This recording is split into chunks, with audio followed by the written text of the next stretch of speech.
Hello, everybody, and welcome to Friday Apocryphal Podcast, your one-stop shop for everything Friday Apocryphal and podcast. And boy, do we have a show for you today. Today we are covering Sirach chapters 41 through 43 with David Skelton. David Skelton is here.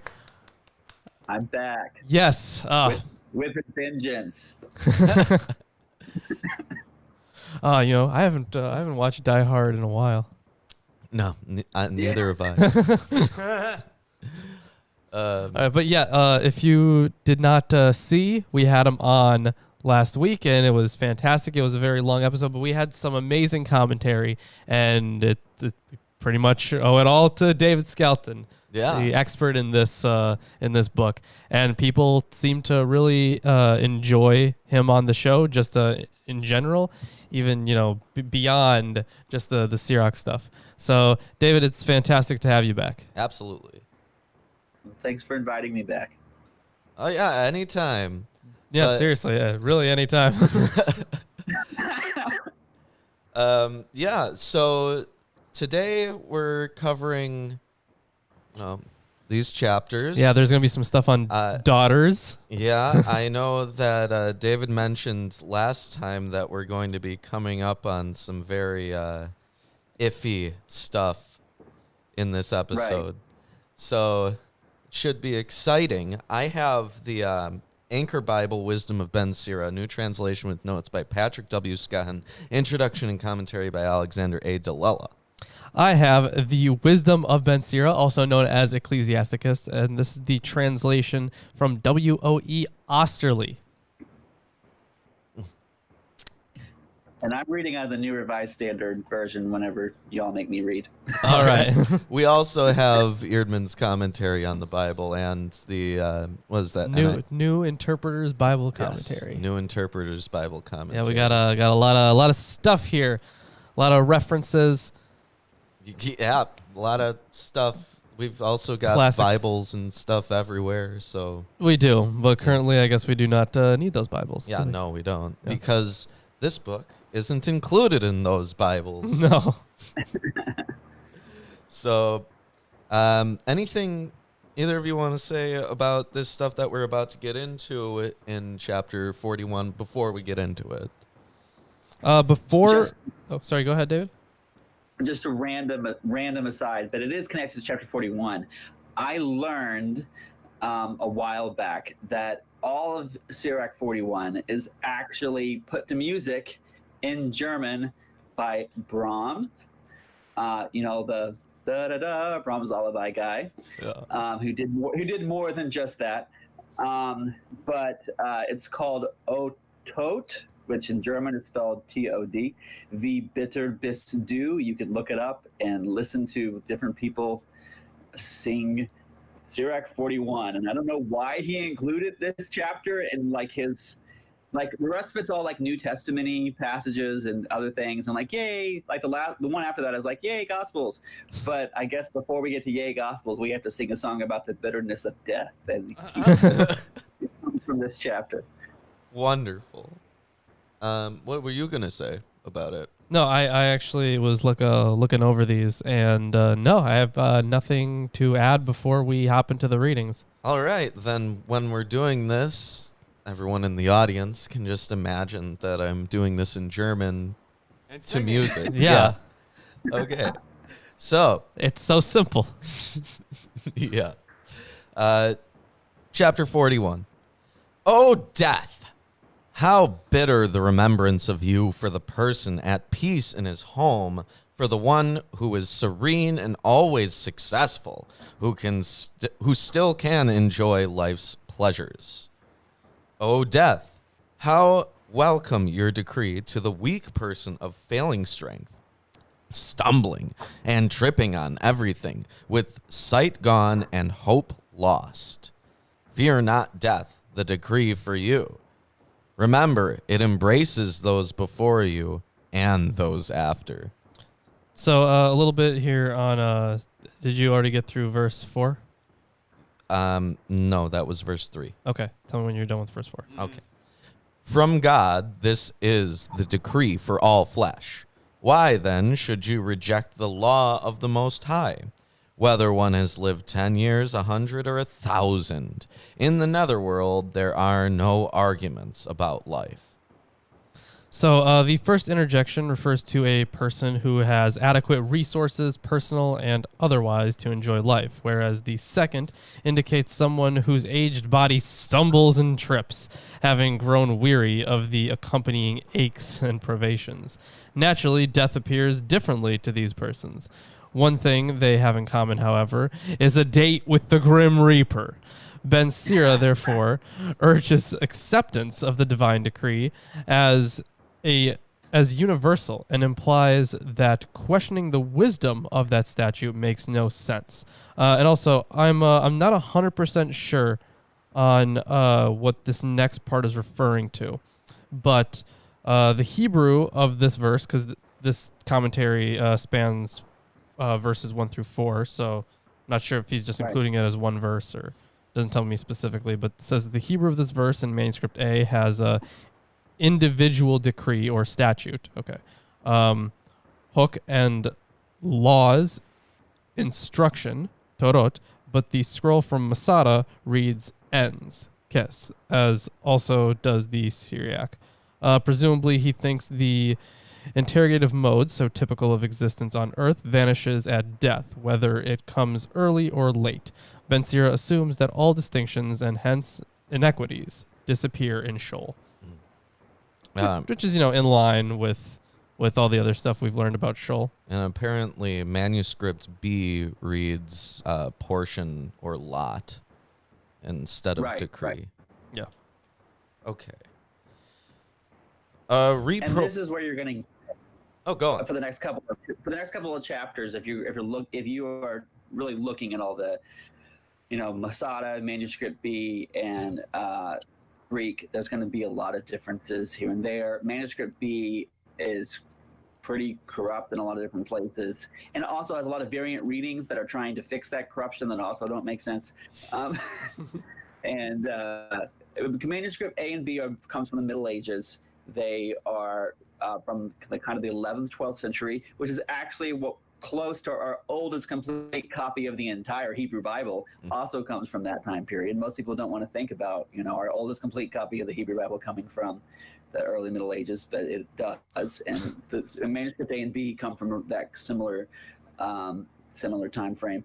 The Masada text, we only have a few leaves of it, but it's in this section for starting at the end of 39, kind of going through 44, 45, and then we don't have any more after that from Masada. But it is the earliest edition to the Hebrew that we have. And so some places where Masada and the Syriac converge, or this Masada and the Greek converge against the Middle Ages text, then that seems to be kind of the earlier reading.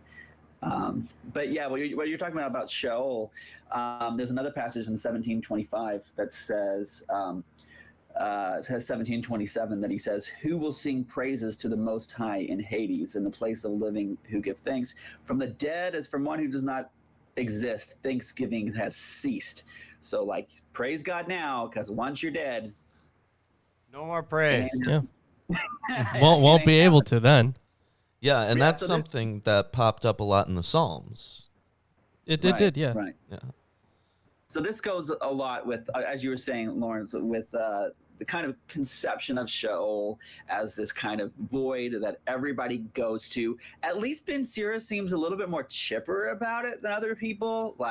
Death can be welcome, and it's our lot in life. It's something that we all have, and God ordained it. So I guess if God ordained it, then it must be good. Instead of it being everything is bitter in the afterlife, although he does say bitter. So I don't know. He's like he's trying to walk both lines, I guess. Yeah, I mean, especially in the kind of historical situation that Ben Sira would have been in, because, you consider this the Jewish tradition, but then you also have to consider the Hellenized world that he lived in. And, there were plenty of times where we've seen that he's kind of trying to find that line between the two cultures. Right. And even some people have suggested that famous verse that Augustine uses in 25:24 about from woman sin at its beginning, and because of her we all die. Like Augustine uses that, and it's like that's what the Greek says. The Hebrew is a little bit different, and Augustine says that's Eve, and like builds his whole doctrine like around that passage in Ben Sirach. But Jack Levinson wrote an article that using this passage, chapter 41, and saying that like Ben Sirach doesn't think death is a bad thing, and if you look at other passages in the book, he doesn't think death is a bad thing. And the Hebrew doesn't say because of her we all die. It says like because of her we're all sick, or because because of her we all have pestilence.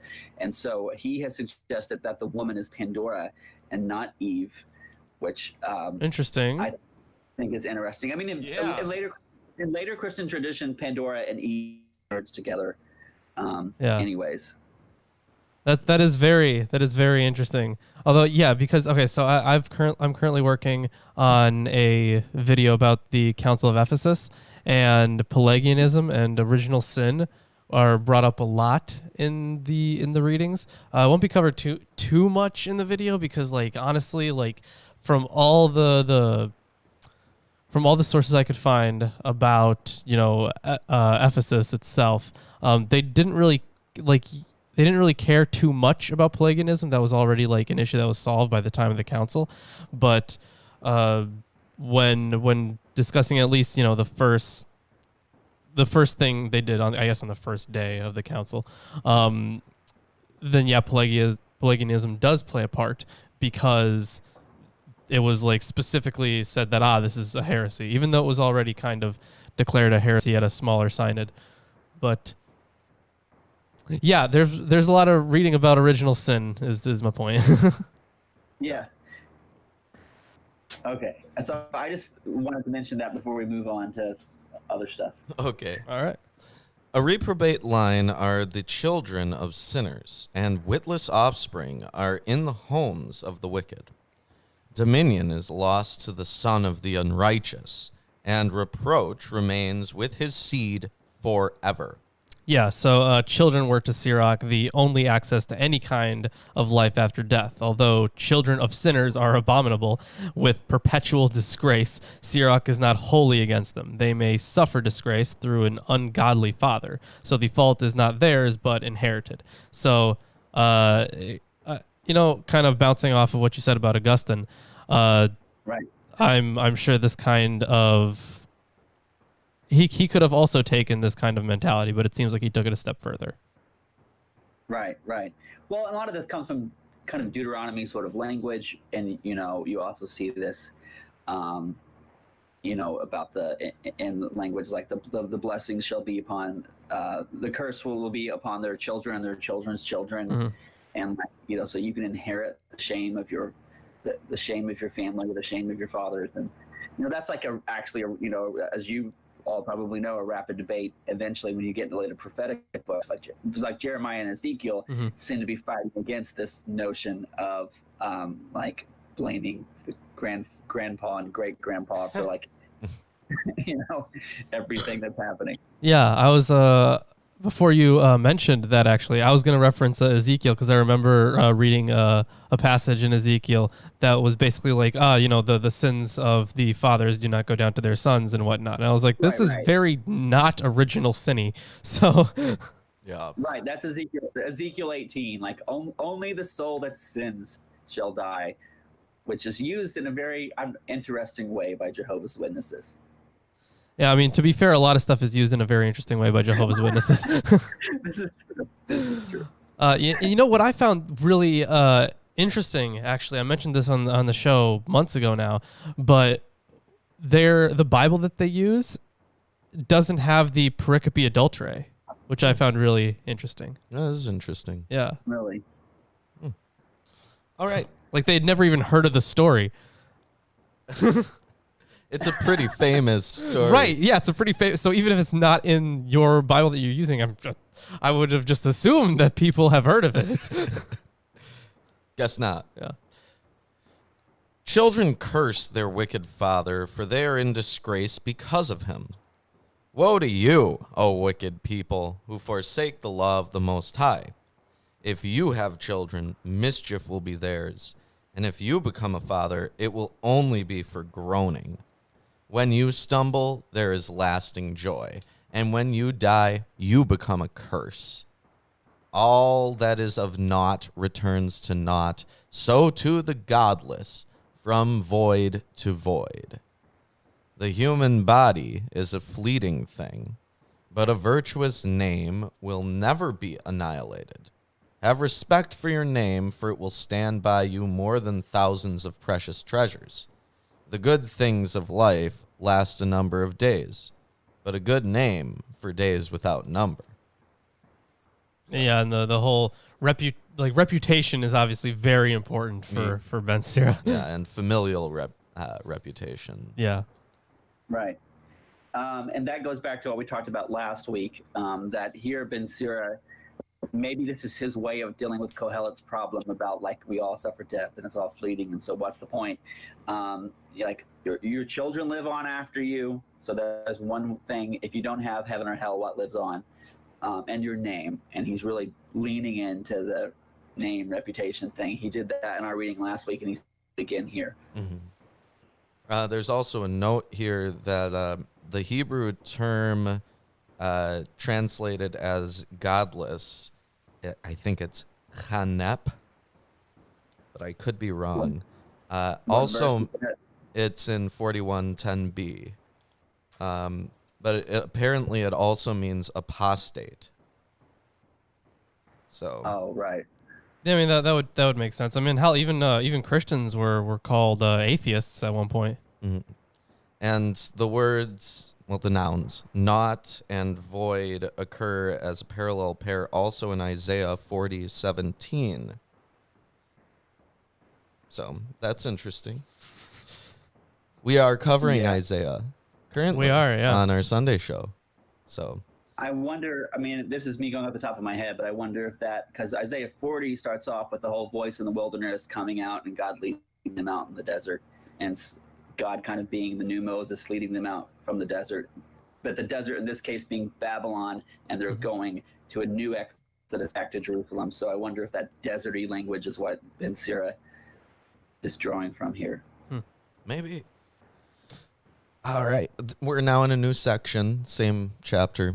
This section is called A True and False Shame, a Father's Care for His Daughter. Oh, yeah, fantastic.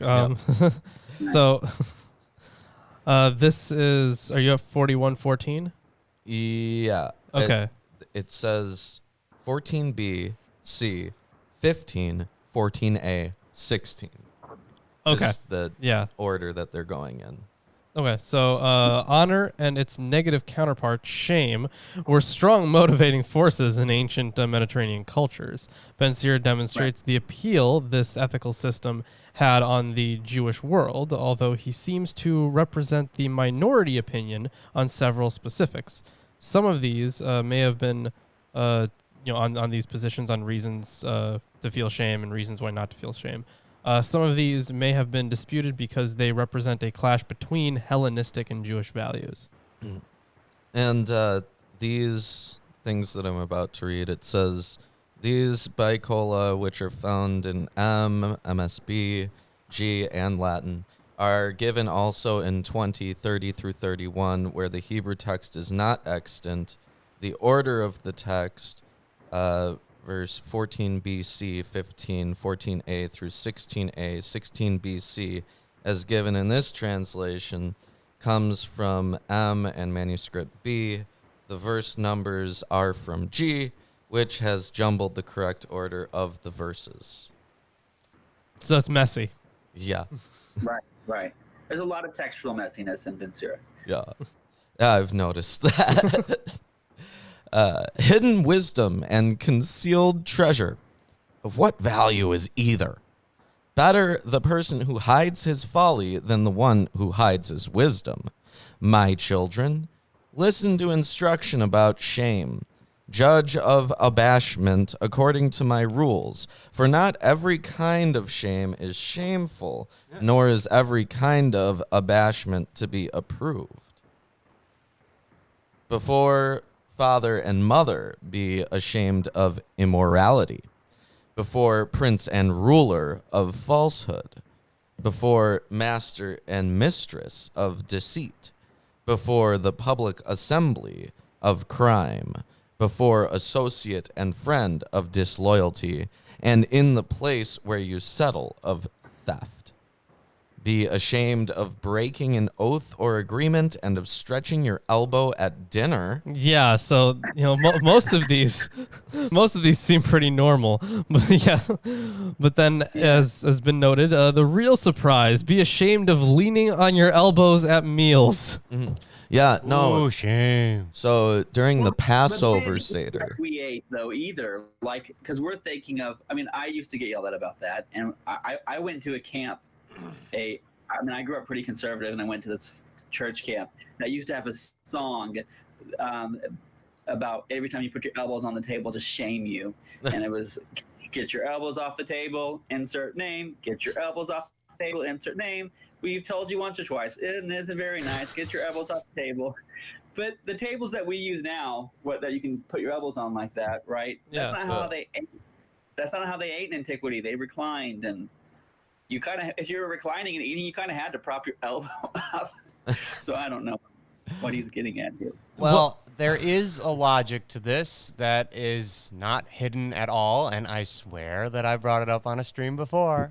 But I'll do it one more time because it's always about these damn tables. The tables in medieval era and prior to that sucked for most people. If you were not wealthy or had access to a carpenter, your table sucked and it wobbled and it could flip or break if you leaned on it. For real, because it wasn't a big table or anything most of the time. So the whole logic behind it is you're going to ruin everyone's meal because you'll flip or break the table. That's not even a joke.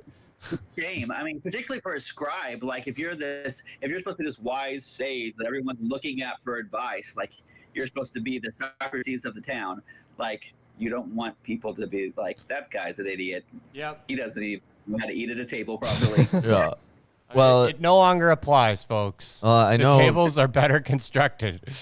I know from the Passover Seders that my family would do, and these Jewish organizations put together these like Seder books for people to use. Yeah. And all of them always note that Passover is a special time because you're able to like lean forward and relax while you're eating, whereas normally you're not supposed to do that. It's kind of similar to Purim. Yeah. Yeah, because it's like it's a very special time because you're allowed to indulge yourself. Oh yeah, and if you're an Orthodox Jew and you have a daughter and she wears like, I don't know, a fake beard or something, that's only allowed on Purim. If she does it any other time, it's a sin. You have to stop her. It's okay to get so drunk on Purim that you can't tell the difference between like what blessed be Haman and cursed be Mordecai. Yeah. And it was either the Mishnah or the Talmud. I'd have to look up to be sure. Yeah. See, that's good stuff. I really liked Esther, and Esther's scholarship is also fascinating. Right. And it's not very God-y. It is not, No. but it's Very secular. Very secular. Well, it is in the Greek. Mm. So one of the have you covered the additions to Esther? We did actually. We did Yeah. read those. Yep. We covered we talked about the different manuscripts too. We talked about we talked about the Septuagint and the Hebrew and the Alpha text. The text. Yeah. So it's seeing a side by side comparison of how many verses there are in each one, and what those verses say is just hilarious. Like there are holes Yeah. throughout it. If you have more Daniel stuff. does something quite similar that like Shadrach, Meshach, and Abednego are Hananiah, Mishael, and Azariah, and their Hebrew names are thrown into the fire. And, the Greek, they have to say this elaborate long prayer before they're rescued. Yeah. All right.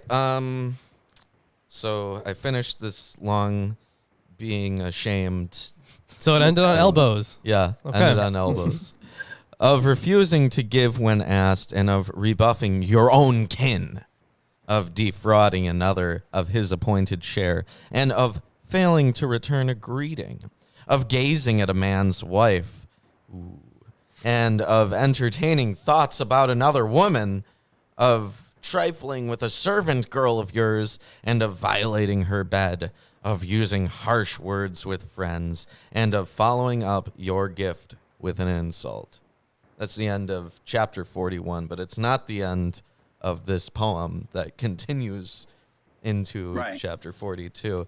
I find like the chapter structures throughout Sirach to be confusing. They are, yeah. Yeah, they don't seem to make. The placement's not good either. They don't seem to make a lot of sense. I mean, you just have to remember the chapter structures weren't there originally. Yeah. And that at least in some of the Hebrew manuscripts and the Greek manuscript, we acknowledge that these are sections. So there's like a lot of the Greek manuscripts right here will say right before the section you just read, it will say like on shame. And when we get to chapter 51, it'll say like on prayer. And so that is their attempt to break up the sections into sections before chapters. And that would have made a lot of sense. Like, why would the chapters be broken up the way they are? It just seems kind of weird the way it is. Yeah. But, I mean, breaking it up into sections, I imagine, one, it's easier to write. And, yeah, definitely. And two, it's easier to, like, memorize so that if you're writing it down from memory, then it's easier. Yeah. Right. Right. Yep. And eventually it's also, I mean, not with Ben Sira, but eventually in later Hebrew manuscripts, the sections are also broken up for public reading and for what's the daily parsha and what do you have to memorize. Yeah. But I don't know about either of you, but like with some of my books, I'll do that where I add in like a little header somewhere. Like if I'm reading Aristotle, I'm going to be like, okay, this is where he talks about this argument, right? So, yeah. I mean, I don't usually write in books. I guess, I mean, these are different because I don't know. They're not books you just read straight through anyways, these commentaries. So for these, I don't really care. But for other books, I try to have, a notepad to go along with it. And then, I cite some pages, I star and underline some stuff. And yeah, so I do a very similar thing that you do, but it's all somewhere else. Anyways, I try to write in the margins on the side when I can. Oh, I do that all the time. Yeah. Like, I guess, Lauren, you're more like reverence. I write in a separate journal and just write the page number. Well, like I don't know why. I think it's cool to write in the sides because, like, when I was doing my philosophy major, there were times when after one of the staff is done with a research project, they'll just throw their books on a table in front of the department and be like, free philosophy books. So I would pick up these books and they would have all these markings and notes by these professors in them. I thought that was cool. That is cool. Yeah. No, it can be really helpful sometimes. Like I had this happen in a PhD program. I don't remember the book, but this was so annotated that it even had arguments for why this article was wrong and certain things and other stuff on the side. And then when we were assigned that, I already have this like annotated book by another professor. I'm like, have you thought about, Yeah, it's wonderful. But that's the end of that chapter. If you're enjoying the stream so far, give us a like, share, comment, subscribe, all the good stuff. I'm going to hand it off to Lawrence to get started with chapter 42. Honestly, I am just trying my damnedest here to find where the hell it even. I think it starts here, so I'm gonna give it a shot. Are you looking at in Delilah? Are you reading Delilah? Or are you reading a different? I'm reading Osterlies. Oh, okay. Yeah. So I think it starts here, but the stuff right before is so jumbled up. Yeah, it starts right there. It starts there. Okay. I think. Hand me the. Yeah, so it starts off of repeating a thing which thou hast heard. Right. Yes. Okay, sweet. I just had to make sure because it's so jumbled in this. I was not 100% certain. Yeah. All right, here's some commentaries for you. Excellent. Take these away, heathen. I'll take them all right. I'll But there's a little Insane. there's a little introductory note here. Honor and its negative counterpart, shame, were strong motivating forces in ancient Mediterranean cultures. Ben Sira demonstrates the appeal this ethical system had on the Jewish world. Although I already read that. Oh, you did? Yeah. Shoot. Did you also Aw, read man. the second I section? did, yeah. Oh, man. You gotta listen. Yeah. You have to. I mean, I know it's my There's- job, but you there- have to listen. Well, there's so many like repetitive themes in the commentaries that and the sometimes readings. it's hard. How about the readings Like, being repetitive? yeah. Oh boy. Yeah, the commentaries and the readings. So like you run into the same kind of themes a lot. And Yeah. and then when they comment on those themes, they have much the same things to say. So Yeah, I think there were multiple times when we would read something on, for example, some misogynistic thing that Ben Sira said, but then we're like, I kind of feel like I've already read this. yeah. Right. No, this is where he's going to go back to daughters, which he had been talking about earlier in chapter 25 is all about like the evil wife and the daughter. And we talked about the chapter 26, the, beware of daughters who open their quiver for every arrow being a really horrible passage. But he's been talking about shame wide scale, and now he's going to zoom in, and you get a feeling that he really wanted to get to how shameful daughters can be. And so that's where he's going to really pack his final wallop. Oh, so excited. Ooh. All right, let's learn a little bit about daughters. Yeah, and I have some commentary after verse 8. Okay. Of repeating a thing which thou hast heard, and of laying bare any secret counsel, so shall thou be truly shamefast, and find favor in the sight of all living. But of these things be not ashamed, and accept not persons unto sin. Of the law of the Most High, and the statute, and of justice, to render justice even to the wicked. Of reckoning with a comrade and a fellow traveler, and of dividing an inheritance or a property, of the small dust of the scales and balance, and of testing measure and weight, of buying as to whether it be little or much, and of profit from traffic with a merchant, of frequent correction of children, correction, I'm pretty sure it means beating, Right. What of constant training of children. Let's Training, see if sure. it has a note on that.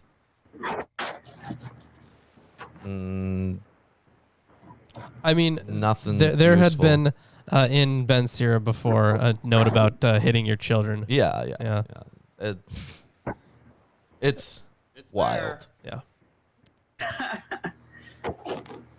Because you're about to be talking about striking the unruly servant too. So Yeah. Yeah, sounds about right. And of smiting an evil disposed servant. Yeah, so this says of beating the back of a disloyal servant, which gives it, I'm guessing that's where you probably would hit them. I guess.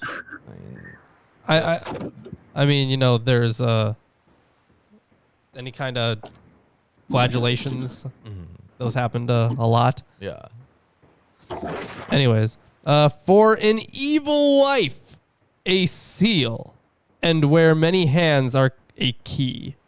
What does that even mean? But there's a note here.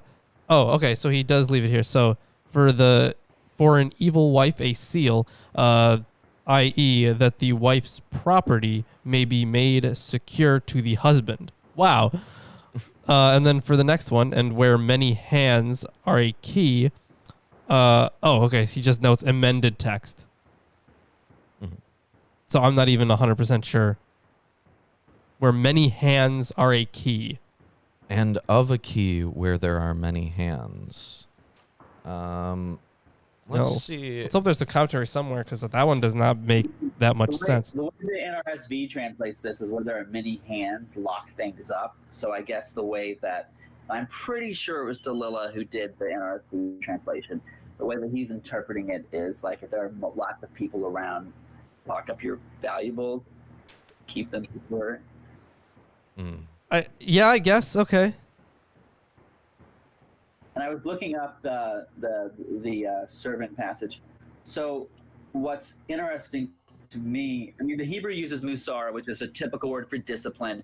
Discipline is often associated with the rod, but musar is supposed to be something the scribe loves. Like Sirach chapter 6 is all about loving musar and wisdom, giving you that discipline, and curbing all of your, base instincts. But the Greek says, be weary in disputing children. And so it kind of makes you a little bit nicer to children, but then it says, and to the unruly slave to beat his back bloody. Like, okay. Oh, so boy. we'll be but we're going to beat the shit out of the slave. Great. This man, just general biblical literature. Like their stuff in that attitudes realm. towards slavery in general. Oh. Right. Oh, okay. We're not gonna get too bogged down into reiterating that you shouldn't own another human being. Right. Tell Thanks me when for not doing that. Yeah. Tell thank me you. when you get to the end of verse 8. Okay. Upon what is deposited, make a mark, and let giving and receiving all be in writing. Of the correction of the foolish and simple, be not ashamed, or of the correction of the tottering gray head occupied with whoredom. And for the tottering old person occupied with immorality. Okay, whoredom. Okay, this is like whoring after other gods. That kind of stuff.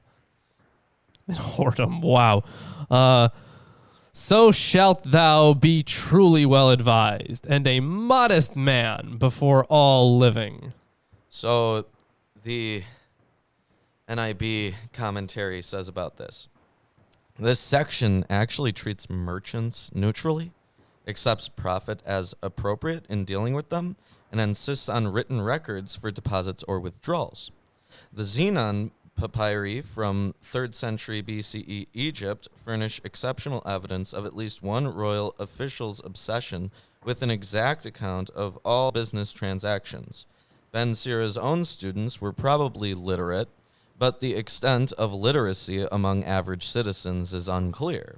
If it never exceeded 10% in classical Greece, not many Jewish citizens in Ben Sira's day likely would have known how to read and write, for the agrarian economy offered few incentives to literacy. The remarkable comment in 42.1b about sinning to save face reveals the dilemma in which many Jews found themselves at this time. Rather than following Jewish custom and calling attention to their foreignness to Greek culture, those Jews who sought a place of honor in the eyes of Hellenists found themselves breaking the Mosaic law for the sake of appearing to be like their cultural rulers. Ben Sira thinks that such Jews should not be ashamed to be different. In other words, from the last part, you do you, Pikachu, is a thing I like to say. You do you, Pikachu? Yeah. Okay. I mean, if they're getting all of that from verse 1, I feel like that they're reading way too much into that verse. Yeah, just for verse 1b. Just for... Right. Just a little Like section. the whole do not sin to save face. Like, that could be lots of different things. Like, we have no idea if this is talking about, like, Jews that wanted to hide their circumcision, or Jews that were more comfortable using coins that would have like royal images on them and often deifying the royalty. I'm sure all of those things were conversations that people had, but reading all of that and to do not sin to save face, I feel like a little, you got to fill up your commentary space, I guess. Yeah. All right, so this section is on the care of daughters. So this is where we are going to we're going to get into some stuff here. This is going to be Yeah, so this brief section takes up one additional area in which unwanted shame easily arises. The disgraceful conduct of a young woman. Ben Sira fails to note that a man is also implicated in her offense, And even if one amends the What text, else is new? and even if one amends the text of verse 14 to read, better a religious daughter than a shameless son, the misogynism, that's Yeah. interesting. Usually people just say misogyny. Yeah. Remains nonetheless. In this regard, Ben Sira is by no means alone, as shown by the Jewish prayer thanking God that the male speaking the words is not a Gentile, a slave, or a woman. I remember that. Also, Ben Sira's observations grew out of the importance in Jewish society attached to virginity, primarily because of its value when young women entered into marriage. Fathers, whose role in selecting husbands for their daughters became precarious in cases of lost virginity, worried prior to the wedding date and even subsequent to it, lest the bride be either unfaithful or barren. Oh no. Well, and Ben Sira is, like, he is building off of kind of biblical tradition, and that there's the sage, and there is the right wife for the sage that should like bless the sage and make the sage honor known, like we see at the end of Proverbs 31, the Ashet Chayil, the woman of virtue. But there's also the evil woman, but who can like ruin your life. But he seems to be adding to that the anxiety of the daughter.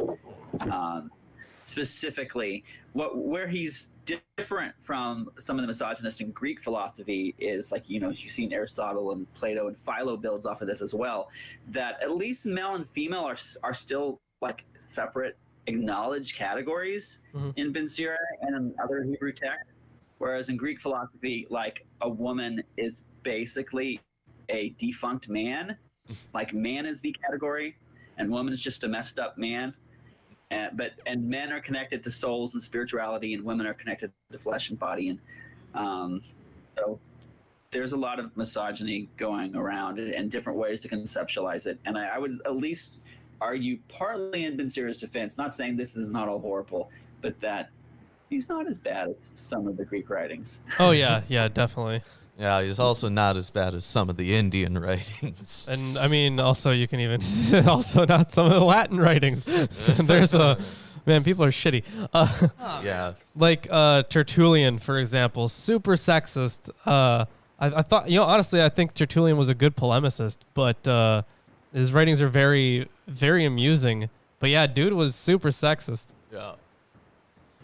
But on stuff that I was reading before I came on here, I was, the question is, where does this heightened danger of daughters come from? And, I don't have the answer to that, but some people have suggested maybe this is all in his mind and it's just like Greek philosophy stuff where, like the Stoic is supposed to be free from the corruption of the flesh. Same thing with the Platonists. But this seems really personal to Ben Sira. So, maybe he was jilted at some point in his life or has experienced a lot of daughter shame or bad wives or something like that. Yeah. And also in that kind of Hellenistic society, like, this was not like Athens where women were like, sequestered into the house, and like if you were a reputable woman, you weren't allowed to leave the home. Like the daughters and wives like made textile stuff and bread and traded, and they had their own little network. And but Ben Sira seems to be weary of all of that. Yeah, because there was that part in Ben Sira where I think was it in Ben Sira? It may have been in Proverbs. But basically the idea was that your wife should be busy doing things like making money in different ways. And one of the things that you mentioned, either making bread or trading things, textiles. One of them was buying land, wasn't it? Yes. I think. Yeah, I think something like that. But I have to agree. I think that this is personal for Ben Sira. Yeah, who hurt you, Ben Sira? Yeah, well, this theme of misogyny doesn't just show up in one section where he covers something. It's something that keeps popping up. Yeah. He had something happen to him, and he's got the advice for everyone. If you've got a crappy daughter or wife, you're going to have a bad time. Yeah, but Right. like it just keeps popping up, and it's not like it's remarkably different kind of stuff that he's saying about it. It just seems like he's stuck on it and keeps coming back to Right. it. And he's like in the Hebrew is like poking fun of some things out there, because like in the Hebrew it says that a daughter is a treasure to her father, but you get the sense that he means like a deceptive treasure, because you know how people might be like, oh, you have a daughter, isn't she such a joy or treasure to her father, you know, daddy's little girl or something. And Ben Sira is like, that seems like it's good, but let me tell you, it's a trap. Yeah, let's see what Ben Steer has to say about daughters. A daughter is to a father a deceptive treasure. So yeah, Australia agrees with you. Okay. And the care of her putteth away sleep. Can't get any sleep worrying about her. But apparently the text in the Hebrew is mutilated. So they're using the Greek. In her youth, lest she commit adultery, and when she is married, lest she be hated. Childless in this translation. That would make more sense. In her virginity, lest she be seduced, and in the house of her husband, lest she be unfaithful. In the house of her father, lest she be with child, and in the house of her husband, lest she be barren.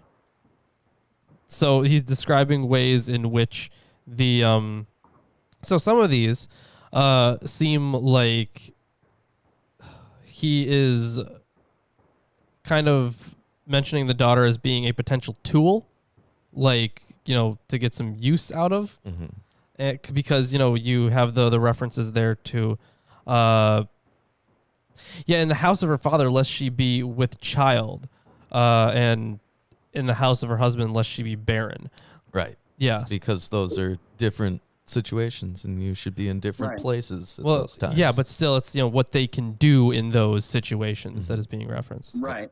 So she's not married yet, and there's lots of ways she could bring shame. She could be seduced. She can be raped, which they often didn't differentiate between the shame that might bring. I mean, there are some Hebrew texts that try to deal with that, like Deuteronomy tries to deal with what do you do if the daughter's raped.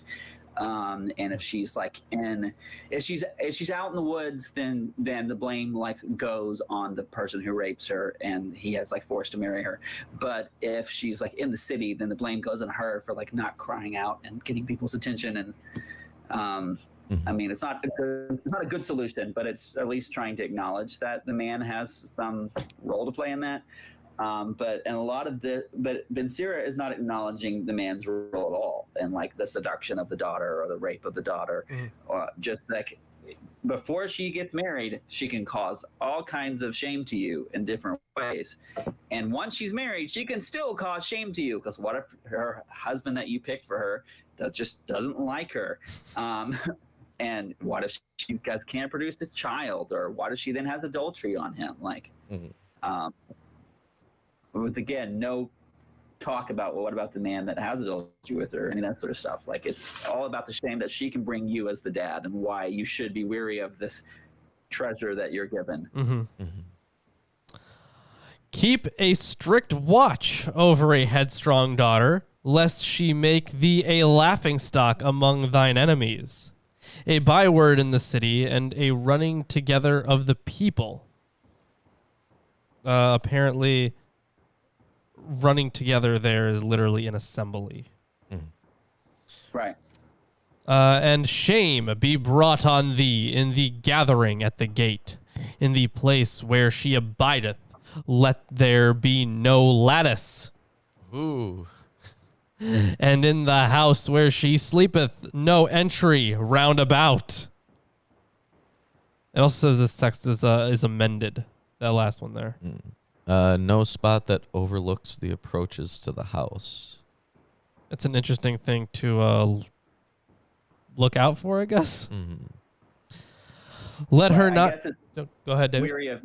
I guess it's weary of two things. Like, either, you know, she's looking out the window because she's curious and she's bored, and what if she catches the attention of some walking hot dude who, you know, is interested in her? And then if she also has another access to that part of the house, like, you know, then she sneaks said hot dude up to the house, and they get together, and shame ensues. Yeah. That reminds me. I think the NIB commentary should have something to say on this, because I think I noted something at the very bottom there for the footnote about an ivory carving that had like a woman staring out a window. Yeah, it says the well-known ivory carving depicting a woman peering from a window reveals this religious motif as common in the ancient Near East.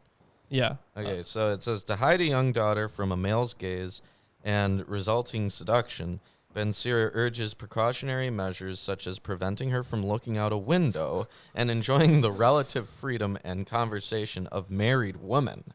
The well-known ivory carving depicting a woman peering from a window reveals this religious motif as common in the ancient Near East, although its full implications are still unclear.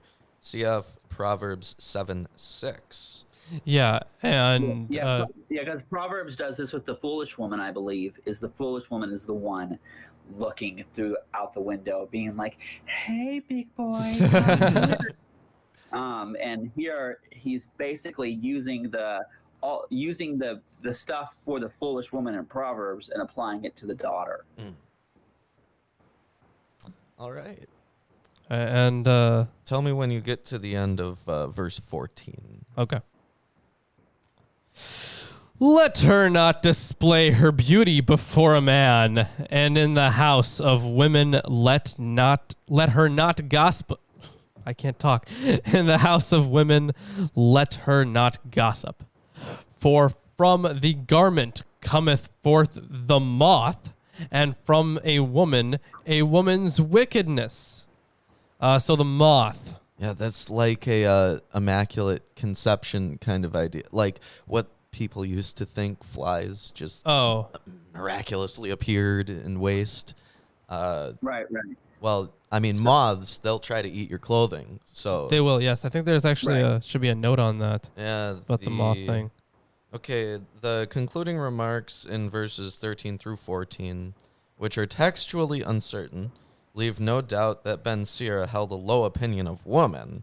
The analogy of moths may mean that just as garments attract moths, so also wickedness lures women, or that insects fly from one piece of cloth to another, and women go from man to man.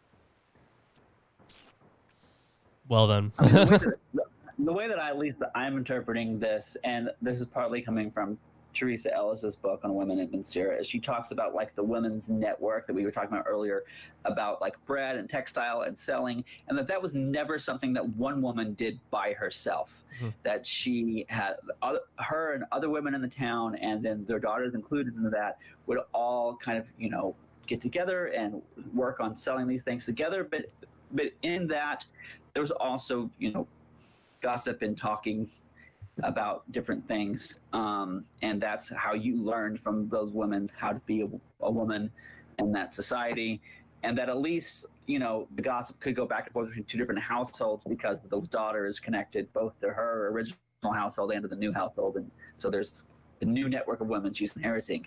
But Ben Sira seems to be weary of the network of women because, it will just bring more wickedness. Mm-hmm.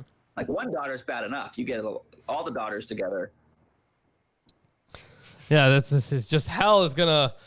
It's too much. Yeah, all hell is gonna break loose. Sarah would have hated like an 11-year-old girl's sleepover. All right, here. Better the wickedness of a man than the goodness of a woman, and a daughter that causeth shame and poureth forth reproach. Wow, that's mean. It says here. And I was just gonna say. It says here for the second part of that verse, but better a religious daughter than a shameless son. Yeah, so I'll explain where all that's coming from. So the Greek says better is the wickedness of a man than a well-doing woman. That's the NTS's translation, the translation of the Septuagint, done by Ben Wright. and a woman brings shame to the point of reproach. And the NRSV says something very similar. Better is the wickedness of a man than a woman who does good. It is the woman who brings shame and disgrace. So a lot of that comes from the Greek. You'd rather have a bad man than a good woman because women are just shame and disgrace. And so let's sum up this whole shame section by placing all the shame blame on women. The medieval manuscript B text has two verses here, one in the main text and the one in the margins, that they both seem to be really confused with what Ben Sira is saying here. And so for them, it still starts off with better the good of a man than the bad of a woman, although man and woman in Hebrew can also, and in Greek, can also mean husband and wife. So maybe we're going back to that motif. I don't know for sure. But he goes on to say, the medieval text says, from a woman, either you can read it one of two ways. Either from a woman flows a house of reproach, or a house of reproach pours forth a woman. And that's Lawrence, the Osterley translation seems to be going off the medieval text about what did your 14b say, Lawrence? And a daughter that causeth shame and poureth forth reproach. Right, yeah. So they're getting the pouring forth reproach from the medieval Hebrew manuscript B, which is in the main text and the margins, where they're trying to figure out what this passage means. And the Masada text says, and I think this is where Reuben's translation is getting his idea from, is the Masada's text starts off again with better the goodness of but better the wickedness of a man than the goodness of a woman. But then it says, but a daughter who fears is above all reproach. And some commentators have amended the Makol, the word for from all, to Mabane, which means a son. And so some people read this as better a daughter who fears God than a shameful son. You have to amend the Masada text to get it to read that, though. Gotcha. You know, a lot of textual critics do seem to have to do that sometimes unjustifiably. Right. So, but it literally says better a daughter, but a daughter who fears God, who fears. It doesn't say fear God. I mean, fearing God makes sense, but it could be fearing dad. It could be fearing her husband. It just says, it literally says a daughter who fears is above all shame. Okay. And so at the very least, the Masada text is trying, if that's what Ben Sira originally wrote, which is hard to ever have access to, is at least trying to put a nice bow at it at the end. Like, I've said all these crappy things about daughters, but a daughter who fears God is still kind of okay. You know, also, it could be a daughter who fears shame. Right. That's another. I didn't even think about that reading. That's interesting. Yeah. Yeah. I think that would make a lot of sense. Yeah, it would. Because when you were talking earlier about how Ben Sira doesn't think all shame is bad, I mean, I was thinking about how, a lot of older and conservative folks will say, like, heaven forbid the younger generation doesn't feel shame anymore. Like, in this idea that feeling shame about something, and oftentimes it has to do, at least growing up for me, it often had to do with like either premarital sex or homosexuality in some way. Like, how do they not feel shame about that?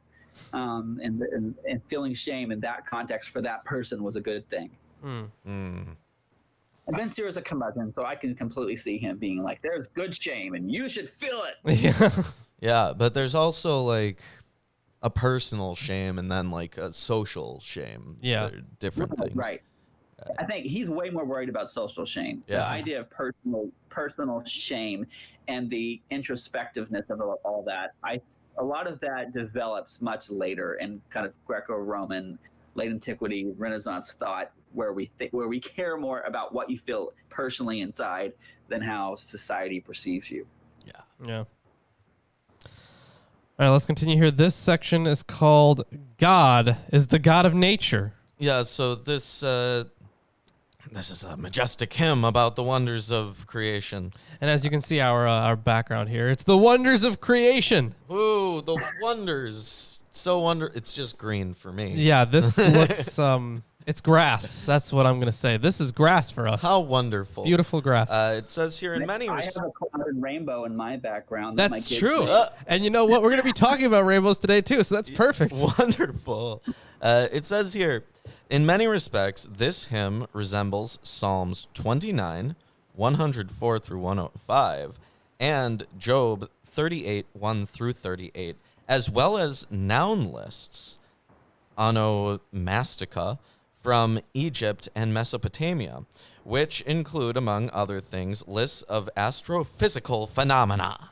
Such lists were used in educational circles to teach foreign languages and knowledge about the natural world. Yeah, very similar to, it's basically like very small versions of, well, I wouldn't even say small versions of, but they kind of acted as a bigger part of, it kind of acted as a part of a, kind of like a Rosetta Stone for translating, you know? Yeah. So they had that effect. Either way, let's hop into this. Let me make mention of the works of God, and what I have seen will I also recount. By the word of God are his works, and he doeth his good pleasure according to his decree. The rising sun is revealed over all, and the glory of the Lord upon all his works. The holy ones of God have not the power to recount the wondrous works of his might. Wow. Yet God hath given strength to his hosts to stand in the presence of his glory. He searcheth out the deep and the heart of man, and discerneth all their secrets. For the Lord knoweth all knowledge, and he looketh into the signs of the world, declaring the things that are past, and the things that shall be, and revealing the traces of hidden things. Yeah, so even the abyss, Tehom or Tiamat, the chaos dragon of the deep. Well, that's good old Tiamat. Interesting. And the depths of the human heart lie open before the Most High's penetrating gaze, Ben Sirach asserts, and nothing is hidden. That includes the future, which God knows as intimately as the past, without benefit of counselors. See also Isaiah 40:14. This theme echoes a similar one in Deutero-Isaiah. Such bold claims function as a theodicy, one based on the view that the Creator sees everything. Yeah, and it's always hard to get any kind of good moral outlook if you are of this position where God's, you know, like all knowing. It's hard to try to stay away from predestination. Yeah. Right. Yeah. Especially if you explicitly say that you know the future as well as the past. Yeah. So, like, that's very fatalist. Yeah. Definitely. Right. I mean, you're starting to get some of that in this literature. You see it particularly in the Dead Sea Scrolls and the Treatise of Two Spirits, where God has designated certain people to be sons of light and certain people to be sons of darkness. And in Fortune Instruction, which is the biggest wisdom text from the Scrolls, which often gets compared to Ben Sirach, there's the Raz Nehiyah, the vision of things to come, and that they're supposed to study and memorize. Fortune Instruction just assumes that you know what that is. It never really tells you exactly what it is, but it talks about it as like God. Basically a vision that's given to that community, to that elect community, of the past and the future, and how to put all those things together that God has given to the chosen. So we're not like strictly like in Calvin territory yet, but some of the seeds of that are there. Yeah, good old Calvin. No knowledge is lacking to him, and not a thing escapeth him. The mighty works of his wisdom hath he ordered. One is he from everlasting. The good old, that's the whole thing from Deuteronomy, the oneness of God. God is one. Yes, it says he is from eternity, one and the same.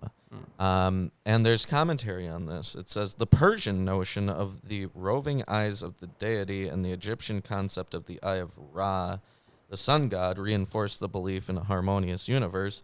Believing that the creator is the same yesterday, today, and forever, Ben Sira found reason to trust in divine consistency. So, there you go. Thank you. Nothing hath been added, and nothing taken away from them, and he needeth none to instruct him. How desirable are all his works, and as a spark are they to behold. Behold! Yes. Get your Behold t-shirts. Yeah. Get your Behold t-shirts. Yeah. And I wasn't sure how to get it. Can you pin it, Chris? You probably can if you look at your screen, the one right in front of you. click merchandise. Yeah, right above right in the middle there. Right. You are so bad at this. What am I doing? Merchandise, click merchandise. All right. Starts with an M. And then You switched it to that's fine. Whatever. He can. Behold. It's a Behold shirt. Yes. Get your Behold shirt. Yeah, we can do that I did now. a thing. Yeah, we And- can do that. Man, the YouTube studio looks so different. It really does. If you're not a streamer on YouTube, the studio is just looking real weird right now. Yeah, they changed it. It's wrong. It's just wrong. It's like the video portion is so small now, and like the analytics portion is just massive. Yeah, and I'm sure there's some interesting information on there, but it's just harder to set up. It's a little more complicated because it has like stream keys for multiple streams when you're not using them, so you have to it's really annoying. Mm-hmm. But anyways, let's continue here, I guess. All these things live and abide forever, and for every need, all are obedient to him. All things are different from, this from that, and he made not one of them superfluous. One thing surpasseth another in its goodness, and who shall be satiated in beholding Beholding. Holding. their beauty? So that's the end of the chapter. This is interesting. Right. It says, But yet the hymn none does of them has he made in vain. But, Kohelet pretty clearly described basically everything as vain, right? Yeah, ultimately. So, but none of it's vain, or at least nothing created by God, which would be everything. So, Yeah, they got some major disagreements on that front. yeah. But hey, Well, and this reminds you of the end of chapter 39 that we read last week about God having created everything has a certain place in the cosmos, but for the good it's good, and for the wicked it comes. We both experience the thunderstorm, but it's good for the good people, but bad for the wicked people. That kind of reminds you of that hymn, and also that last verse you just read, actually verse 24. I'm going to read from my translation. All things come in pairs, one opposite the other, and he has made nothing incomplete. It's basically him re-quoting what he already said in 33:15, where he says everything comes in pairs. All the works of the Most High, they come in pairs, one opposite the other. And so this whole looking at everything as bifurcating all the cosmos into a certain dichotomy. There's good and there's evil. There's the good wife and the bad wife. This kind of doctrine of opposites is what the scholarship calls it. Is all over the place in Ben Sira. yeah, it reminds me of the compresence of opposites argument that Lao Tzu puts forward, where, you have the concept of large because you have the concept of small, right? These things Right. exist because there is opposition between two definite ends of a spectrum. Right, and Stoicism had a similar understanding, and so a lot of people who point to Stoic influence on Ben Sira will point to this passage, the chapter we read last week, and the next chapter, as kind of being evidence of Ben Sira thinking about the saying from Cicero that. Like the person who reflects on the world reflects on himself, or something. I had it written down last week, but I don't have it written down on my notes this week. And before we hop into this last chapter here, which we will hand off to David, the one note here is so the first thing that's listed in this hymn is the sun, right? So although the sun is the first to be introduced, the emphasis falls on the moon, presumably because of its determination of the religious calendar. Biblical precedent observed the solar calendar, as did the community in Qumran, whose opponents observed the lunar calendar. Right. And there's a lot of scholarship about Ben Sira as an opponent to the people of Qumran. Like not necessarily that they all knew each other and like duked it out, but just that their philosophies were in many ways diametrically opposed to each other. Which, on the calendars, on the idea, like in chapter 34, on the idea of dreams, or on the idea of, even though that Ben Sira thinks that God sees all things, the idea of God being very deterministic and all of that, and very apocalyptic, like Ben Sira was against all of that stuff. So I found the quote I was looking for. Reflection on the cosmos is a reflection of oneself, is the way that it's often translated from Cicero on the divine nature, I think, is the work.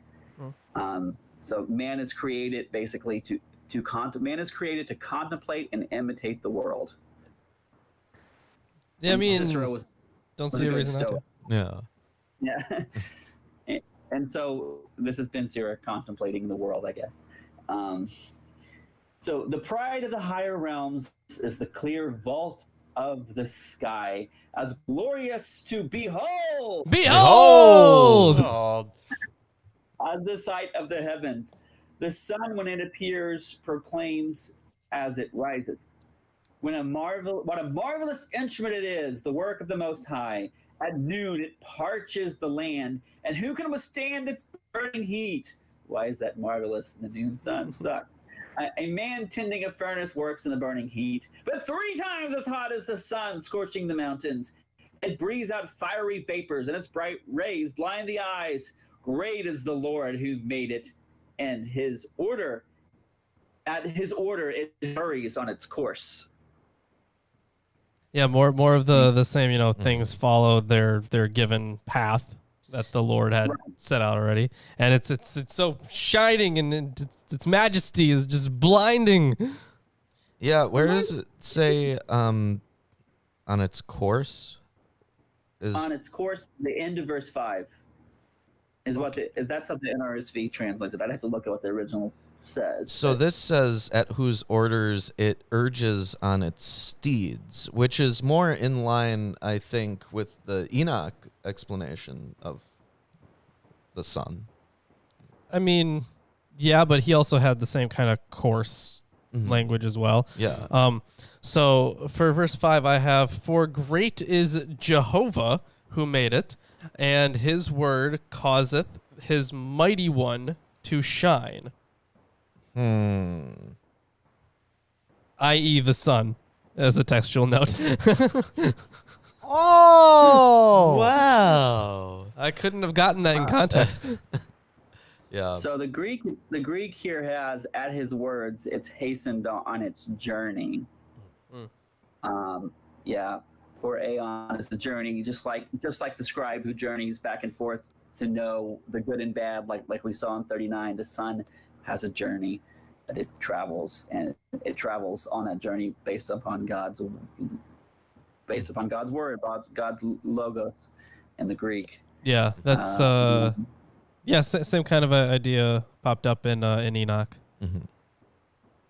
But there it was literally being carried off by a chariot, right? Well, I don't know if it would have been literally. Well, In the literally. analogy, yeah. So not Oh, yeah. literally. What I love about the Hebrew here, I forgot that I wrote about this, is that the Hebrew word here is a word from Psalms. It's the word nitzach, which is often translated. We actually have no idea what half the words in the superscriptions of Psalms mean, but it's a word that's often used to refer to the orchestrator of the chorus. So, like, God is orchestrating the sun's path. Ah, how beautiful. So, onto the moon. It's the moon that marks the changing seasons, governing the times, their everlasting sign. From the moon comes the sign for festal days, a light that wanes when it completes its course. The new moon, as its name suggests, renews itself. How marvelous it is in this change, a beacon to the host on high, shining in the vault of the heavens. So there is a textual note here I have. So verse 8 contains a play on words for moon. There's Hodesh Right. and renew. So Hodesh is moon, and then renew Right. is Hadash, while using the Right. analogy of a fire signal indicating an army's beginning to march at night. So play on words. Right. No, Ben Sira is like, isn't it cool how in Hebrew the word for new and the word for moon is the same? The glory of the stars is the beauty of heaven, a glittering array in the heights of the Lord. On the orders of the holy ones, they stand in their appointed places. They never relax in their watches. Look at the rainbow and praise him who made it. It is exceedingly beautiful in its brightness. It encircles the sky with its glorious arc. The hands of the Most High have stretched it out. So It's a did bow. you make that rainbow in the background there? No. The big one in the cloud was made in my youngest son's kindergarten class this year before COVID canceled all that. And the other paintings that are on white canvas, the kids, we were just trying to give them something to do the other day to keep them out of our hairs for a while. So they painted that. And then some of the others interspersed into all these decorations are some things we've really bought from some places. But my wife is like, all they ever see is the dumb cloud. They never see like any of the cool stuff on the wall. And in my hallway, I have like every issue and variant cover of Action 1000. And it's really cool looking. And she's like, "Why didn't we put that on as the background of your office?" I'm like, "Well, I'm not changing up all the decorations now just to go on the show." You know what's really interesting with this whole rainbow thing? He doesn't mention the covenant with Noah. Yeah. Right. And it We'll also talk about Noah later in the praise of the ancestors. He'll talk about Noah, but it's not. But I don't think he mentions the rainbow there either. Yeah. Yeah. It also doesn't make any mention of the flood in general. Well, yeah. I mean, he'll talk about the flood. He will talk about the flood when he gets to Noah, and he'll talk about the covenant that's made with him. Everlasting covenant was made with him, but it does not ever mention the rainbow. It just mentions that Noah was perfect and righteous, and that God made a covenant with Noah. That it's just a very interesting thing to omit. Like, probably not on purpose or anything, but like it's just interesting. Like, he mentions both. Yeah. But like he just doesn't mention the link. I guess there's no purpose to. Well, because here we're starting with the celestial heights and the firmament, and like rainbows are beneath it, so it gives the kind of feeling where we're coming down from this like higher up. That makes sense. Yeah, so we started with the vault of this because in their conception, which is what you see in Genesis 1 and in Ezekiel 1, the rakia is like that the earth was like a dome that was metal, and that's what separated us from God, and like all the celestial stuff was in that dome. Yeah, and then the waters of heaven, the gates of heaven opened up, and the waters poured out, and yeah. Right. The all that water's stuff. poured out, and then you separate it. Water's underneath the dome, and when I teach this, I just start drawing it out, make the students food passes, and start in really horrible stick figure drawings. But like, if you do that, though, if you try to draw out each day in Genesis, it makes logical sense for how they conceptualize it, even if it's not would be what's really going on. Mm-hmm. Mm-hmm.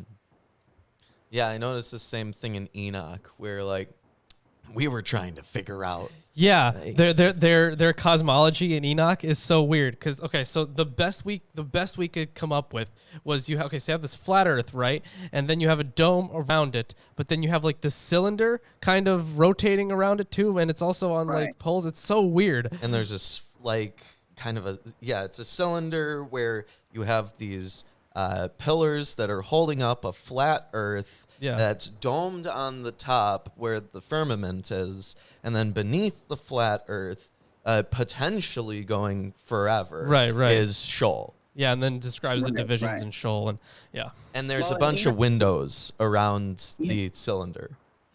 Enoch is really confusing also because, at least in the astronomical book, which is the earliest version of Enoch that we have, because Enoch is a composite book that was put together over a long period of time. Yeah. The astronomical book is trying to bring in all of this reflection on astronomy that the Jewish people seem to encounter in Babylon, and then try to show that, like, actually it wasn't given to the Babylonians. Like, God gave it to Enoch, and we had it the whole time. And it seems that they don't always understand the Babylon. I mean, I'm not an expert on the astronomical book, but people have written on it, talk about how they don't always seem to understand the Babylonian sources that they're using, and so sometimes they get the movement of the moons and the stars and stuff wrong. Yeah, but anyway. And I think it was it Enoch where they were using two different calendrical methods, or was that a different book? No, it was definitely Enoch. Okay. It was Enoch. Yeah. But yeah, we actually the first set of episodes for this show was us reading Enoch, and we had the Hermenia commentary on it, and good commentary, by the way. Yeah, I fucking love Hermenia commentary series. Just fantastic. If you feel like spending a whole bunch of money on a really good commentary, Hermenia is where it's at. right. No, but all of that's in the air for Ben Sira at his time. So it's interesting that he's being very conservative and not talking about any of the stuff that we see in Enoch about the celestial beings and the moons and the sun and all that stuff. He's like sidestepping the whole calendar debate that was going on at this time. Yeah. But these celestial items still have like prescribed times and locations. Yeah. So Right. it's not entirely dissimilar. Yeah, he would be a lunar guy if you had to give, like, whereas the Qumran community, like the Book of Jubilees, Enoch, they're all solar calendar people. 360 days, not 364. There's 365. They had like extra days that they had to account for here and there. But most people who are solar people in Babylon and the ancient world were 360-day people, for whatever reason. There are people who've studied all that know why they observe the world that way and how that worked, and I should know more about that than I do. But Ben Sira seems to be affirming what we see in the Hebrew Bible, which is much more lunar focused instead of solar focused. All right, yeah, let's continue with this. By his command, he sends the driving snow and speeds the lightning of his judgment.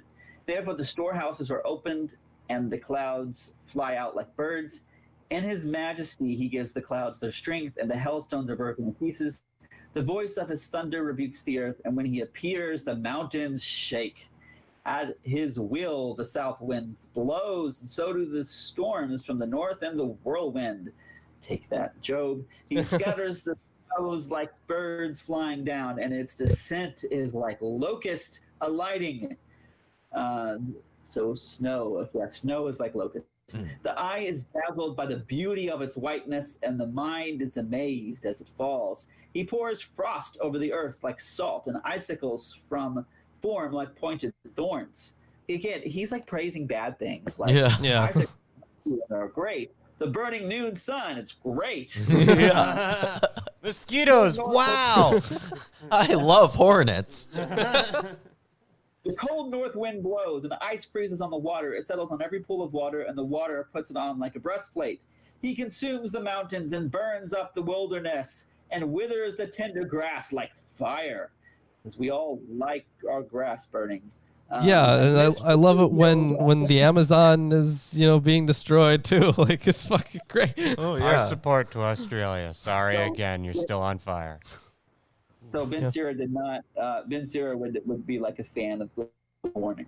A mist quickly heals all things. The falling dew gives refreshment from the heat. I'm pausing here in case y'all have any comments you want to say about any of that. And I do not. Well, it's like he is praising just like natural events that occur, which I guess would make sense if you're talking about God, but the kind of God that he presents here, personified through like horrific natural disasters, isn't the kind of God that I think you would want to praise, or like certainly you would fear such a God who literally sends out giant hail. The glory and majesty here, I think, is what's being kind of stressed, like how mighty his power, because it starts off He with said beauty as well. yeah. I mean, a lot of these things are beautiful, and you can find beauty in a fire burning grass. I mean, if you're not thinking about, oh my God, all the crops are burning, and like, what if it kills people? Just like looking at like, God, we had this in Southern California a few days ago, and the lake fire that's happening is apparently in that part of the desert. There are fire tornadoes are like a real thing. Yeah, I saw that you shared that. Yeah, and looking at that, I'm like, okay, that's kind of cool looking, but that's just for a split second. I'm not going to praise the majesty of God because of fire tornadoes. Yeah, especially because it was destroying things. Thank you for this flaming tornado. Yeah, looks really cool. Could you move it somewhere else? Leave it in the desert. Don't bring it here. So by his plan, he stilled the deep and planted islands in it. So I guess this is talking about Tehom and Genesis 1 and the whole God moving the waters so that land can. Yeah, there is that, and the whole stilling the deep thing. I mean, this has come up in a lot of places, like Job especially, where it's unclear how much direct influence. It's unclear how much direct influence of other ancient Near Eastern mythologies would have had on this, because you talk about the personified deep. Yeah. Right. I mean, they literally Tiamat. had Tiamat, right? So. Most people think that in some way, shape, or form, the Enuma Elish, either written or just seeing it performed ritually, when Jews were in Babylon, had a lot of influence on then it kind of reconceptualizing how they thought about God and cosmology. And you get evidence of that in Genesis 1 and also in Isaiah 40 through 55, that a lot of the language that's used for God is language that was originally used for Marduk. Also Lilith, I want to point out. Yeah. The one mention of the word Lilith in the Hebrew Bible comes from Deutero. Isn't Deutero? No, it's not Deutero Isaiah, but it's from First Isaiah, but it's from a later edition to First Isaiah. Right. So it's in that same time frame, and a lot of scholars on Lilith will point to, and I'm drawing a blank on the name, but this Mesopotamian kind of demon starts with an L. Yeah, there's Lamash too. Lamash too. Yeah. I don't really draw that parallel personally. Right. But yeah, I think the whole Lilith demons from Babylon, yeah, definitely. Lily too. Yeah, Lilith too. And Lilu, like they go by a whole bunch of them. Lilu. Yeah. And the first attestation of the name Lilith with a demon is in 4Q510 and 4Q511, the Songs of the Sage, where the Maskil is supposed to sing on his lyre to keep the demons away and then the name Lilith gets thrown in there. Yeah. In fact, you should go. I actually do discuss that. You should go check out the video on Lilith that I made.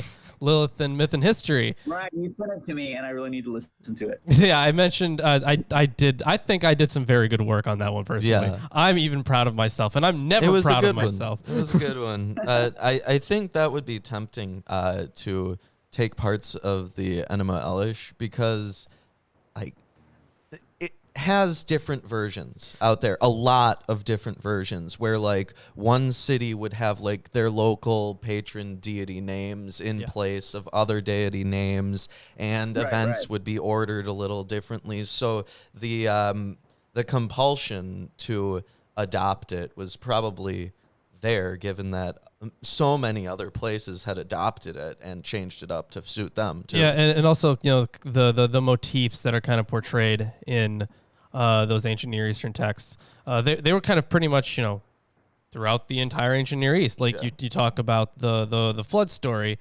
you can talk about its predecessors too, because that's just a way of storytelling. I mean, I think that, I don't know, this is not unique to me at all, but there's no way that the flood story in Genesis is not copying in some way, however they had access to it, Gilgamesh or Atrahasis, because they both have, they not only have specific story beats that happen exactly the same way, but they also have phrases and whole verses that basically say the exact same thing, like smelling the pleasing aroma like flies swarming to the sacrifice. Like that's a really specific. Yeah, there's 100% influence on it. 100%. And you've got the whole Tower of Babel, which is probably a reference to ziggurats and some of the Babylonian temples. Yeah, I forget the name of the actual one, but there was this very specific one that was very large. I forget which king built it. And Anea, I think. But anyways, we're going way off the beaten track. Beaten path. Yeah. So we did is Stilling the Deep. And it's strange and marvelous creatures, all kinds of living things, and huge sea. I'll go back to Stilling the Deep. He's planning still the deep. He planted islands in it. Those who sail the sea tell of its dangers, and we marvel at what we hear. In it, strange or marvelous creatures, all kinds of living things, and huge sea monsters. Gotta love the sea monsters. Of course. Because of him, each of his messengers succeeds, or maybe his angels, depending upon how you interpret that. And by his word, all things hold together. So we could. The where it says sea monsters for you in 25, it says monsters of Rahab, and in 23a, it says his is the plan that calms Rahab. Right, Rahab is mentioned in two places in the Hebrew Bible, in Job and in Isaiah. I think it's Isaiah 14. Don't quote me on that. But Rahab is in both cases has nothing to do with Rahab the prostitute in Judges. It's a sea creature that's always put in parallelism with Leviathan, as you know. So Tiamat, Leviathan, Rahab are the sea monsters that God quelled when God created the world. Which we get a very tamed down version of that in Genesis 1, but in Psalms like Psalm 74, it explicitly talks about God creating the world out of the body of the sea creatures, which a good book on that is John Levinson's, which is different than the Levinson I mentioned earlier. Creation and the Persistence of Evil is where he tries to deal with a theodicy question in terms of the different creation stories in the Bible, and he gets into the whole serpent motif and how it's actually all over the place in the Hebrew Bible. Yeah, and I think there was also a reference to Rahab in Enoch, right? Because I know Leviathan wasn't Leviathan to be served, like Leviathan is like food for people. It will be, yeah, during the judgment, right? Yeah, I think Rahab is mentioned too. Speaking of Enoch, the one possible reference to Enoch in Ben Sira is chapter 16, when he says he did not forgive the giants who revolted against their mites, and he did not spare Lot. So basically, he's not going to spare your pride either. So it seems like, and we're going to get, there's a lot of textual problems with this, but there's a few references to Enoch in chapter 44, also in the praise of the ancestors. So it's not like Ben Sira didn't know about the Enochic stuff. He just chose not to mention a lot of it, probably because he didn't like it that much. Yeah. Okay, so let's finish up. So chapter 43 at the end. We could say more, but could never say enough. How could you? Let the final word be, he is the all. Where can we find the strength to praise him? Thought you said that was the final word, Sarah. For he is greater than all his works. Awesome is the Lord, and very great and marvelous is his power. Glorify the Lord and exalt him as much as you can, for he surpasses even that. When you exalt him, summon all your strength. Do not grow weary, for you cannot praise him enough. Who has seen him and can describe him? Who can extol him as he is? Many things greater than these lie hidden, for I have seen but a few of his works. For the Lord has made all things, and to the godly he has given wisdom. And that, I believe, is the end of chapter 43. Yeah, it is. That Right. is in the end of chapter 43. And, there's some commentary here about Rahab, but we literally went over all of that. So we don't really, that is no longer necessary for now. Yeah, for today. Some people will point to the phrase "he is all," who in Hebrews, who call, and look particularly the Greek text there, and talk about how again that is a Stoicism. I spent too long for me in studying all aspects of Stoic philosophy to remember exactly what makes that like the Stoic passage in Ben Sira, but a lot of people point to that as the Stoic passage in Ben Sira. If there's any Stoic passage in Ben Sira and you've disagreed about every other one, like that is a phrase he's stealing from Stoicism. It seems reminiscent of material monism, kind of like I know that a lot of the pre-Socratic Greek philosophers like Heraclitus and Parmenides explicitly argued in favor of a material monism, though their explanations were very different. Like Thales says everything is full of gods, right? Right. Yeah. So. No, I mean, you, the viewers, are learning so much shit. I guess. But, I mean, that's basically everything that we have to go over this episode. Yeah, And I mean, Dave, you can feel free to shell out some stuff. Tell people what you're up to if you want to. Right. If I want to plug one thing, Yeah. I'm going to grab it real quick. All right. And while he's grabbing that, we have Baal here, our golden calf. If you donate to it, once we hit $666, we will be getting a thetan meter. We will be seeing who is the most clear. We'll take it apart, and we'll tell you all about Scientology. So donate to Baal. We're about $50 in, $40 in. Once we hit 666, that's happening. Yeah, and we still have to do the alchemy one too. Yeah, we still have to churn lead into gold. Yeah. We'll figure it out. We'll do it. Science the hell out of this. So, David, what do you have to plug? So are you going to do 666 or 616? 666. I think that's the original, actually. Yeah, do you get that joke? Yes, though, I do. Okay. So as far as Ben Sira and his view of women and how does that relate, and his anxiety over daughters, and then how does that relate to somebody who praises wisdom so much, and wisdom is a woman in Hebrew? How do you, all that cognitive dissonance, what do you do with that? My favorite book on that is this book with the interesting cover by Claudia Camp. I tweeted about it and tagged it after our last episode, Ben Sira and the Men Who Handle Books. And what she's really trying to get at is like why she's not saying there's a direct correlation, but she's trying to say why are so many like evangelicals like so book centric and so Bible centric, but they also are very misogynistic and like a very low view of women and a very high view of women's shame though, and very controlling of women's bodies. And then she sees a parallel to that in Ben Sira, who wants to control the bodies of the daughters.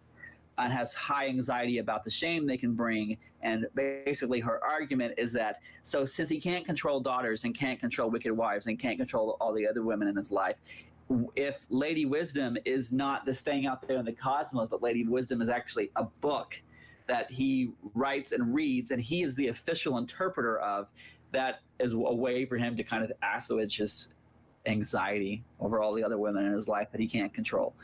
And I mean, she does a lot of brilliant readings of all those passages in here, and it's a really short book. It's a fun read, which is hard to say for some scholarly books. Yeah, it is. And for my own work, I mean, because I haven't decided yet. We've talked about it back and forth, but I haven't decided yet if I'm going to be able to come on next week. But my very first thing I ever wrote was on the praise of the ancestors. And I forgot to mention last week that I have a Humanities Commons page where all that stuff is at, and you can find my article on the praise of the ancestors there. You can also, if you want to read more about demon sperm, which was in the zeitgeist in the last few weeks, there's a fun article that I wrote about Ephraim and Ephraim trying to fight the Watcher's myth and how popular the Watcher's myth was in early Christian circles. Mm-hmm. And one of the things that he talks about is like, if angels really could copulate with women, then demons would be screwing women like crazy, and everyone knows it's ridiculous. Of course, with the hammer of witches that we get later on, we see that some people did believe that demons were screwing women like crazy. Yeah. I guess that's one way to explain your like unwanted pregnancy. It wasn't me, the devil. Yeah, the devil did it. Yeah, classic. Or that lady in the news who got pregnant by watching 3D pornography. Or, like, she said that she got pregnant by watching like VR porn or something. Maybe while watching VR and porn. her husband believed her. Right. All right then. Wow. And there's this passage in the Testament of Naphtali that coincides with some of the Roman views of sex. If you want to know about Roman views of sex, read Peter Brown's book, The Body and Society. But it's this idea of like, if you're thinking about someone else while you're having sex, then your child can look like that person you're thinking about instead of like the person you're having sex with. And to me, like, why would people ever think that? But it was a really popular viewpoint, and you see it in some Jewish texts. Like, maybe she just slept with the dude down the street, and that's why your kid looks like him. Maybe. Wow. Man, people are crazy world. Certainly something. Well, the funniest thing is, because going after Stoicism, like Peter Brown talks about this, is like the Romans thought that you could, when you had sex, you couldn't enjoy it at all. Like, you just do the deed, and you have to do what you can to make the child, but if you feel any of the bodily, physical pleasure of it, like, you have run things. Wow. Explains a lot about Augustine. Yeah, definitely. All right, let's see. What else do we have going on? We got a Patreon. Yeah, $1 a month gets you all of our scripts for our scripted videos. $5 a month gets you books that we self-publish. Yeah. $10 a month gets you on the monthly T-shirt giveaway. You have a chance on a wheel. Yep. $20 a month. You get included to the patron hangouts. When we start holding events, you get tickets to those. And for $50, you get to be on the show. One of our weekly shows once a month for $50. That's a good deal. You get to plug all your stuff while you're on here too. So yeah, you do. You might make that $50 back.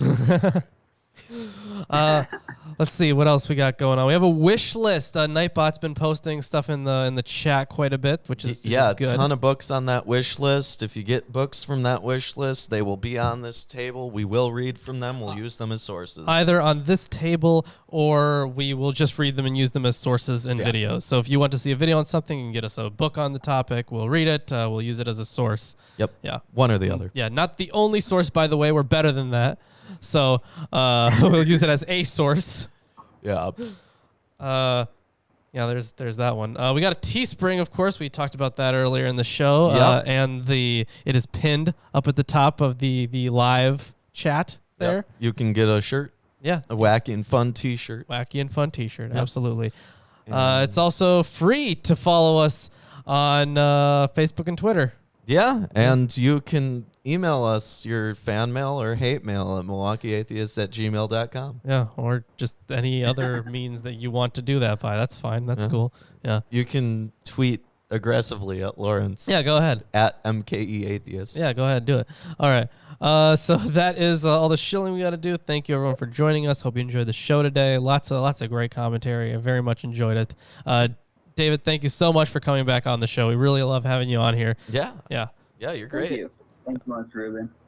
Yeah. All right, everyone. And until next time, we will see you on